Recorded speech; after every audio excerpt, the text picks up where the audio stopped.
ये आकाशवाणी गोरखपुर है। अब रवा सभे सोने निगम से भोजपुरी में समाचार सुनी। कोविड मरीजन का संख्या फिर से बढ़त हुए। श्रोता लोग इनसे अपील बाटे कि एहमे कोनो कोताही न बरतें, सज्जो सुरक्षा उपाय का पालन करें और 45 बरस से ज्यादा उम्र के सज्जो लोग बेहिचक टीका लगवावें। सुरक्षित रहें और ये 3 गो आसान उपायन का पालन करें। मास्क लगाएं, 2 गज दूरी हवे जरूरी, सुरक्षित दूरी बना के रखें, हाथ और मुंह साफ रखें। और अब समाचार। प्रधानमंत्री नरेंद्र मोदी कहले कि सरकार देश के कोविड के टीका का पुरहर उपलब्धता सुनिश्चित करे के खातिर प्रतिबद्ध हुए। वहां के एह बात पर जोर दिले कि भारत सबसे तेज 10 करोड़ टीकाकरण करे वाला देश हुए। पिछला 4 दिनन में टीका उत्सव के सकारात्मक परिणाम का उल्लेख करत श्री मोदी कहले कि एह अवधि में टीकाकरण अभियान का विस्तार कयल गयल और नया टीकाकरण केंद्र बनावल गयल।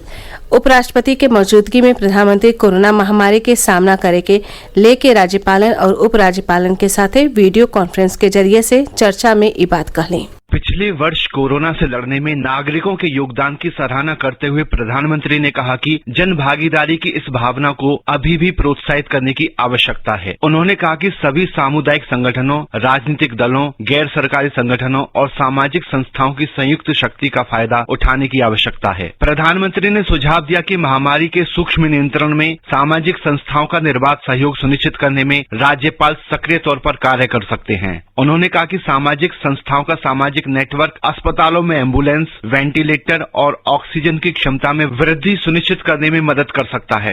प्रदेश के 18 जिलन में पंचायत चुनाव के पहल का फेरा का मतदान अब से थोड़ी देर पहले छिटपुट घटना के बीच शांति के साथ पूरा हो गयी। लोग इनमें खास तौर से पहली बेर मतदाता बनने वाले नौजवानन में बहुते उत्साह देखल गयल। चुनाव आयोग बतौलस की दोपहर 3 बजे से 49% मतदान का खबर हो। मतदान के दौरान कोविड दिशा निर्देशन का कड़ाई से पालन कयल गयल। एह फेरा में 3 करोड़ 18 लाख से बेसी मतदाता अपने मताधिकार का प्रयोग कैले। राज्य में अब 3 फेरा में 19, 26 और 29 अप्रैल के मतदान करावल जाये। वोट का गिनती 2 मई के हुई। उत्तर प्रदेश बोर्ड हाई स्कूल और इंटरमीडिएट का परीक्षा स्थगित कर दिले हवे। राज्य में कोविड के मामलन में बढ़ोतरी के देखत मुख्यमंत्री योगी आदित्यनाथ सीनियर अधिकारियों के साथ बैठकी के बाद परीक्षा 20 मई ले स्थगित कैले का घोषणा कैले हवे। परीक्षा का नया टाइम टेबल मई के पहला हफ्ता में सीनियर अधिकारियों के बैठकी के बाद जारी कैल जाये।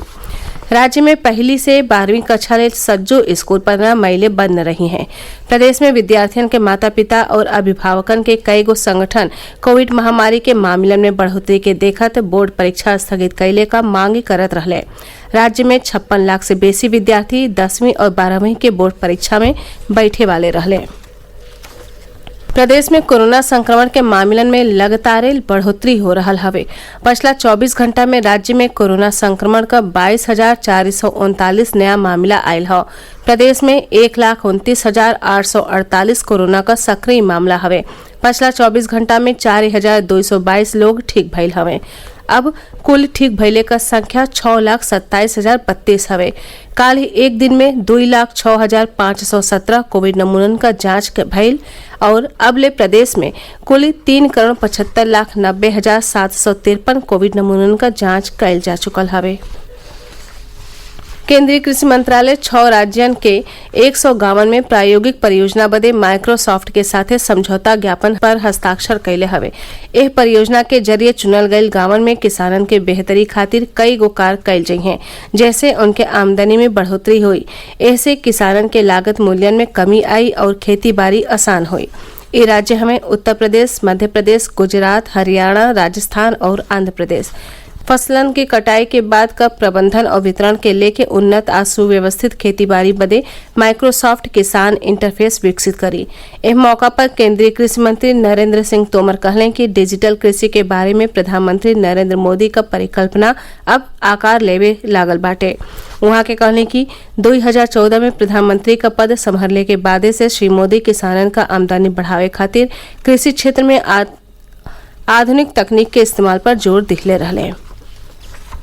केंद्र सरकार आज सोशल मीडिया के कई गो मंच पर प्रसारित कयल जा रहल एगो चित्र के फर्जी करार दिहले हवे, जेमें देश भर में 15 से 30 अप्रैल ले लॉकडाउन लगावे का बात कहल गयल हवे। एगो ट्वीट में पत्र सूचना कार्यालय PIB कहले हवे कि केंद्र सरकार एह तरह का कौनो घोषणा नहीं कैले हवे। लोगिन से आग्रह कयल गयल हवे कि ऊ एह तरह के भ्रामक फोटो आ सनेसा के केहू के साथे साझा न करें। एकरे साथ ही समाचारन का ई बुलेटिन पूरा भइल। नमस्कार।